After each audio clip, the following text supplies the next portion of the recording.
Podcast में वंदना के एक और एपिसोड में आप सभी का बहुत बहुत स्वागत। और आज बात करते हैं आपके जन्म से जुड़े हुए अंक के बारे में, यानी कि कौन सा बर्थ नंबर आप लेकर पैदा हुए हैं, क्या विशेषता है उस नंबर की, कौन से नंबर पर आप जो है आते हैं और ऐसी कौन सी ऐसी रेमेडी लगा दे कि आपका जो नंबर है ना कुछ स्पेशल बन जाए और आपको दे बहुत सारी जो कहते हैं तरक्की या फिर कहते हैं ना एक खुशकिस्मती के अवसर आपके लिए खोले, तरह तरह की जो उपलब्धियां हैं उनके दरवाजे। आइए बिना किसी देरी के आज अंक ज्योतिष पर हम बात करते हैं, आपके अंकों से जुड़ी हुई बात करते हैं और इस विषय पर विस्तृत यानी कि ढेर सारी जानकारी की शुरुआत हम आज के एपिसोड से कर रहे हैं, जो आपको देने के लिए आएंगी राखी बनर्जी, जो कि एक रेनाउंड वास्तुशास्त्री हैं और साथ ही साथ अंक ज्योतिष भी जानती हैं। आइए बिना किसी देरी के आज का पॉडकास्ट शुरू करते हैं।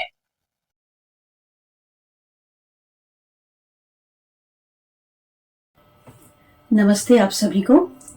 मेरा नाम राखी बनर्जी है। मैं वास्तु और न्यूमरोलॉजी कंसल्टेंट हूँ और मैं इस ऑकल्ट फील्ड में पिछले 7-8 साल से काम कर रही हूँ। और एक चीज़ मैं आपको बताना चाहूँगी कि जैसे दूसरे प्रोफेशन में क्या होता है कि आप अपना प्रोफेशन चूज़ करते हो कि मुझे डॉक्टर बनना है, इंजीनियर बनना है या मुझे सिंगर बनना है, लेकिन ऑकल्ट फील्ड का जो प्रोफेशन है वो कहते हैं कि भगवान आपको चुनता है इसके लिए कि आप ये कर सकते हैं या नहीं कर सकते। बोलते हैं एक्चुअली ऐसे इसलिए बोलते हैं कि आज की डेट में हम क्या गृहस्थ लोग उसको ऑकल्ट को अपनाए हुए हैं और हम सीख रहे हैं। बट पहले टाइम में जो सन्यासी होते थे जो उसमें खाली आप अपने आप को आध्यात्म से जोड़ के रखते थे, वही इसको करते थे, क्योंकि कहते हैं कि ऑकल्ट का जो विद्या है वो शिव जी से आया हुआ है। तो शिव थे क्या थे, वो जब इस फील्ड में थे तो सन्यासी उसमें थे, तो इसलिए कहते हैं ना शिव के कंठ में विष है।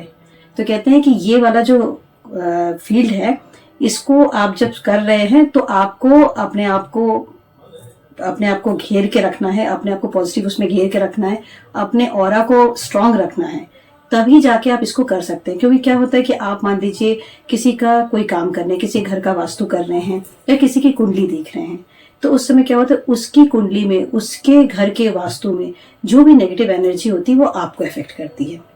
तो इसलिए क्या करना होता है कि कुछ वास्तु कंसल्टेंट और इस ऑकल्ट फील्ड के जो लोग हैं उनको अपने लिए कुछ प्रिकॉशंस लेने होते हैं। और यह बात बिल्कुल सही कह रही है कि श्रापित तो नहीं कहेंगे इसको, लेकिन हाँ ये है कि आपको इसके लिए अपने आप को एक प्रिकॉशन में रख के, अपने आप को एक पॉजिटिव ऑरा में रख के और अपने लिए कुछ प्रिकॉशन के साथ ये काम करना है। देखिए अंक शास्त्र का अगर हम ऐसे बोले कि नंबर्स हैं, आप किस दिन पैदा हो रहे हैं, तो जिस दिन आप पैदा हो रहे हैं, जिस डेट को पैदा हो रहे हैं, जिस ईयर में पैदा हो रहे हैं और जिस मंथ में पैदा हो रहे हैं, तो आप एक नंबर लेके आ रहे हैं। तो कहा जाता है कि जो नंबर आप लेके आ रहे हैं तो प्री डिसाइडेड है।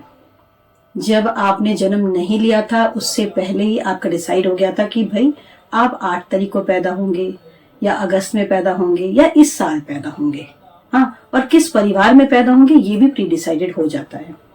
तो इसलिए इस नंबरों का बहुत इफेक्ट पड़ता है हमारी लाइफ में, क्योंकि आप एक नंबर वाले दिन पैदा हुए, क्या हम 7 तारीख या 8 तारीख को पैदा हुए हैं, तो वो हमारा बर्थ नंबर हो जाता है।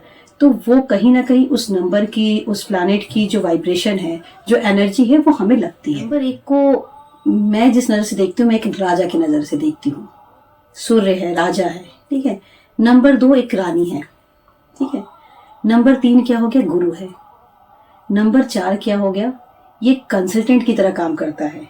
हाँ, जैसे होता है ना कि हम अपने घर में कंसल्ट करते हैं, लेकिन हमें कुछ चीजें ऐसी होती है कि समझ में नहीं आ रही है और हम चाहते हैं कि कोई बाहरी इंसान जो हमसे ज्यादा नॉलेजेबल हो, जो ज्यादा उसका दिमाग चलता हो, उससे हम सलाह लेते हैं ना अपने दोस्त यारों से।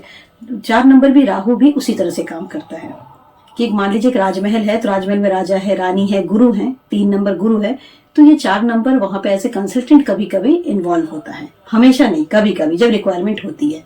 5 नंबर कहते हैं कि वो राजकुमार है, इसलिए उसकी आदत राजकुमारों जैसी होती है, मौज मस्ती करना, ऐशो आराम की जिंदगी जीना।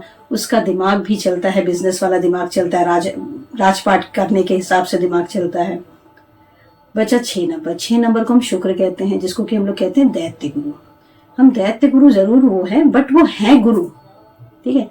और उनकी शिक्षा कैसी होती है, जैसे होता है ना कि हम बोलते हैं कि जब राजाओं के टाइम पे राजकुमारों को एक गुरु होते थे जो कि उनको मतलब विद्या देते थे, नॉलेज देते थे। और दूसरा गुरु क्या करता था, अस्त्र शस्त्र शास्त्र की विद्या देता था, टेक्निकल जो चीजें सिखाता था। तो शुक्र क्या हो गए कि आपको टेक्निकल चीजें सिखाना, कि कहाँ कैसे हम काम अपना निकाल सकते, कैसे जो चतुराई वाली जो चीज है ना, वो सिखाने का काम करते हैं। 7 नंबर को हम कहते हैं केतु, और केतु क्या है, आध्यात्म है। कहते हैं केतु की आंखें नहीं होती। क्यों कहते हैं आंखें नहीं होती, क्योंकि केतु बॉडी है, राहु सर है और केतु उसकी बॉडी है, तो केतु की आंखें नहीं होती है। लेकिन केतु का एक बहुत अच्छा बात यह है कि केतु वाले लोग अगर किसी को कोई बात कहते हैं, अगर वो अपने बात मुंह से नेगेटिव बात निकालते हैं तो वो नेगेटिव हो जाता है, या अगर पॉजिटिव कहते हैं तो वो पॉजिटिव हो जाता है। तो इसलिए केतु वाले लोगों को, 7 नंबर वाले लोगों को हमेशा अपने लिए भी पॉजिटिव रहना चाहिए और अपने सामने वाले के लिए भी पॉजिटिव रहना चाहिए। 8 नंबर को हम कहते हैं शनि। एक तरह से हम इनको जज भी कहते हैं, कि जज जैसे कि ना कि हर चीज बैलेंस उसमें रख के और डिसीजन देता है कोर्ट में, वैसे ही शनि भी आप जैसा कर्म करेंगे वैसा ही आपको फल मिलेगा। तो आपको अगर अपना कर्म सही कर रहे हैं तो शनि आपको हमेशा 110% आपको बेनिफिट ही देगा। लोग शनि को खराब मानते हैं, लेकिन मेरी नजर में शनि खराब नहीं है। बस आपका देखने का नजरिया आपको बदलना पड़ेगा, आपको अपने आप के कर्मास को सही करना पड़ेगा। फिर देखिए, शनि कहते हैं ना कि आपको जमीन से लेके आसमान पे पहुंचा देता है। बचा 9 नंबर। 9 नंबर को हम मंगल कहते हैं, और एक राजमहल को अगर हम देखते हैं तो उसको हम सेनापति के रूप में देखते हैं, कि उसका काम क्या है कि राजा के साथ हमेशा खड़ा रहना, अपने राजपाट को हमेशा संभालते रहना। इसलिए देखिएगा कि जो 9 नंबर वाले लोग होते हैं वो बड़े ही, जो कहते हैं ना, ह्यूमैनिटेरियन नेचर वाले होते हैं। उन्हें मानवता करना, लोगों की सेवा करना, लोगों की हेल्प करने में बहुत मजा आता है। तो ये 1 से लेकर 9 नंबर के बारे में छोटी छोटी जानकारियां हैं। इसको और भी हम बहुत सारी चीजें हैं इसमें जानने के लिए, लेकिन वो बहुत लंबा टाइम लगेगा उसके लिए। नाइट में पैदा होते हैं तो मोस्टली हम मान के चलते हैं कि अगर मान लीजिए 12 बजे के बाद पैदा हुआ है तो इंग्लिश उसके हिसाब से हम ये मानते हैं कि वो 6 तारीख को पैदा हुआ है, ठीक है ना। तो उसके अंदर 6 वाले गुणधर्म भी होंगे और थोड़े बहुत 5 वाले गुणधर्म भी होंगे, लेकिन हम मानेंगे उसको 6 वाला। बट आप जब ऑब्जर्व कीजिएगा, उसका चार्ट जब बनेगा, तब आप देखिएगा उसमें जो पहले दिन वाला जो है ना, उसमें भी थोड़ा बहुत असर रहता है। पर्टिकुलरली एक कॉमन जो रेमेडी होती है सबके लिए नहीं हो सकती है, ये बहुत फैक्ट सी बात है, ठीक है। लेकिन फिर भी अगर आपका सूर्य कमजोर है तो आप अपने घर में पिता की रेस्पेक्ट कीजिए, सूर्य को जल चढ़ाइए। अगर आपका 2 नंबर कमजोर है या 2 नंबर वाले हैं तो अपनी माता को हमेशा प्रणाम करके, नमस्कार करके घर से निकलिए, माता की रेस्पेक्ट कीजिए। चांदी का आप कुछ भी अपने बॉडी पे धारण कर सकते हैं। इवन रात में आप चांदी के गिलास में पानी रख के और सो सकते हैं अपने सर के पास, और मॉर्निंग में उस पानी को आप अगर पीते हैं तो वो भी आपको बेनिफिट करेगा। 3 नंबर है गुरु का है, तो अगर आप केसर का तिलक पूजा करते समय गणेश जी को 11 बार उनके सर पे टीका ऐसे लगा के ओम गणेशाय नमः करके 11 टाइम्स इसको करने के बाद उसी टीके को अगर अपने सर पे आप लगा के निकलते हैं तो आपका गुरु स्ट्रांग होता है। राहु के लिए सबसे अच्छा रेमेडी है कि जो सुनने में बड़ा अजीब है, बट अगर आप अपने घर का पॉट साफ करते हैं तो राहु बहुत खुश होता है। और राहु हमेशा चाहता है कि आप डिसिप्लिन वे में रहे, मैनेजेबल वे में रहे, हर चीजें अपनी जगह पे सुव्यवस्थित ढंग से रहे, तो राहु अपने आप से स्ट्रांग हो जाता है। 5 नंबर के लिए आप जो हरा वाला दाल होता है उसको रात में भिगो के रख दीजिए और सुबह चिड़ियों को खिलाइए।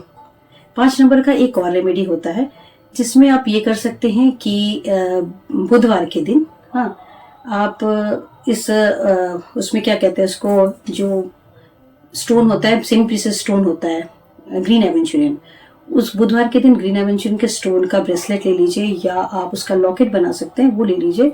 सी सॉल्ट में उसको सारी रात डिप करके रख दीजिए। नेक्स्ट मॉर्निंग में जो भी आप भगवान को मानते हैं उनकी पूजा करके उसको आप धारण कर लीजिए। लेकिन बस इसके लिए एक चीज ध्यान रखिएगा कि कोशिश कीजिए कि रात को सोने के टाइम पे इसको उतार के रखिए। कोई भी सेमी प्रीशियस स्टोन है उसको सोते टाइम रात में उतार के रखिए, मॉर्निंग में फिर जैसे आप नहाते धोते हैं उसके बाद आप फिर से उसको धारण कर लीजिए। अब बचा 6 नंबर। 6 नंबर शुक्र का है, तो आप अच्छा परफ्यूम अगर लगाते हैं, इसमें डिओड्रेंट नहीं लगाना है क्योंकि डिओड्रेंट हमेशा राहु का होता है। इसलिए शुक्र के लिए आप परफ्यूम, अच्छे परफ्यूम, ब्रांडेड परफ्यूम अगर आप यूज करते हैं तो बहुत अच्छा होता है। वास्तु के अनुसार भी अगर अपने घर के साउथ ईस्ट में एक अच्छा परफ्यूम का बॉटल रखते हैं, ब्रांडेड परफ्यूम का बॉटल रखते हैं, तो उससे भी आपका शुक्र स्ट्रांग होता है। 7 नंबर के लिए केतु, ये हमेशा आप अगर मेडिटेशन करते हैं सारा दिन में, आप किसी भी टाइम कीजिए, भले ही आप 10 मिनट कीजिए, आदत पहले 10 मिनट 5 मिनट से स्टार्ट कीजिए। मेडिटेशन से आपका केतु स्ट्रांग होता है और आपकी जो पॉजिटिविटी ऑरा है, जो पॉजिटिव ऑरा है, वो और अच्छा इनहेंस होगा। बात करते हैं 8 नंबर की। 8 नंबर के लिए जो सबसे अच्छा रेमेडी है, मुझे लगता है कि आप अपने कर्म सही रखिए, झूठ ना बोले तो बेहतर है। और 8 नंबर के लिए आप छाया दान कर सकते हैं कि सैटरडे वाले दिन आप या तो फिर घर में स्टील की कटोरी में सरसों का तेल ले लीजिए, उसमें कुछ काले वाले तिल डाल दीजिए और उसके बाद उसमें अपना चेहरा देख लीजिए। हो सके तो आप अपने घर के सारे लोगों का चेहरा भी उसमें देख सकते हैं। और देखने के बाद जो ऑयल है, वो तिल के साथ वाला ऑयल, वो बाहर ले जाके मंदिर में जल दे आइए, शनि भगवान के मंदिर में, या जो वो शनि का दान लेने के लिए घूमते हैं उनके उसमें डाल दीजिए और उसमें सिक्का डाल दीजिए। अब बचा 9 नंबर। 9 नंबर मंगल का होता है, इसलिए कोशिश कीजिए कि अगर आपका लगता है कि 9 नंबर आपका वीक है तो हनुमान चालीसा का पाठ जरूर कीजिए। अगर आप रोज नहीं कर सकते हैं तो मंगलवार को जरूर कीजिएगा इसको। और हमेशा दूसरों का सेवा भाव रखिए, जो आपसे कम है, गरीब हैं, उनके लिए भी आप कुछ न कुछ दान करते रहे तो ये आपके लिए बहुत अच्छा होगा। मैं ऑडियंस को सिर्फ इतना ही कहना चाहूंगी, देखिए आपके जो कर्मास थे उस हिसाब से आप उस दिन पैदा हो गए, उस दिन की आपकी कुंडली बन गई, सब कुछ हो गया और जो कर्म है वो तो होके रहेगा। लेकिन बस आपको अपने आप में स्ट्रांग रहना है, पॉजिटिव रहना है और अपने रास्ते को, अपने जिस रास्ते पे चल रहे हैं उस रास्ते को हमेशा सही रखना है। उसके बाद देखिए बहुत बार क्या होता है कि आप अगर अपने कर्म अच्छा कर रहे होते तो भी आपकी लाइफ में चेंजेस आते रहते हैं। तो बस इतना छोटी सी चीजें करनी है, पॉजिटिव रहना है और अपने आप आसपास भी चीजों को पॉजिटिव नजर से देखना है। और आप सभी का धन्यवाद और आपका भी बहुत बहुत धन्यवाद कि आपने अपने चैनल पे हमें बुलाया। तो आज के एपिसोड में आपने देखा और जाना कि कैसे जो है वो अंक शास्त्र का एक बहुत ही बड़ा विस्तृत जो कहते हैं अपना संसार है और हर एक नंबर की कुछ ना कुछ, हर एक अंक की कुछ ना कुछ खास विशेषताएं होती हैं और कुछ ऐसे उपाय या फिर जैसे कहते हैं हम सिंपल सी रेमेडीज भी होती हैं जो उस नंबर को अगर कभी कभी थोड़ा सा ट्रबल, थोड़ी सी दिक्कतें आ रही हैं तो बहुत अच्छे से राइज होने में और तरक्की जो प्राप्त करने में मदद करता है। अब अंक से जुड़े हुए और भी कई हम एपिसोड्स आप सभी के साथ लेकर आएंगे जिसमें आपका लकी नंबर कौन सा है या फिर आपके अंक से जुड़े हुए जो भी सवाल आपके मन में आते हैं आप वहां पर अपने सवाल पूछ सकते हैं। कोशिशें पसंद आ रही है तो हमें लाइक, सब्सक्राइब और शेयर जरूर कीजिएगा। तो चलिए इसी वायदे के साथ कि फिर मिलते हैं एक बहुत ही इंटरेस्टिंग से टॉपिक के साथ और करेंगे ढेर सारी आप सभी से बात। आज के पॉडकास्ट को यहीं समेटते हैं, दीजिए आज्ञा, टेक केयर, बाय बाय।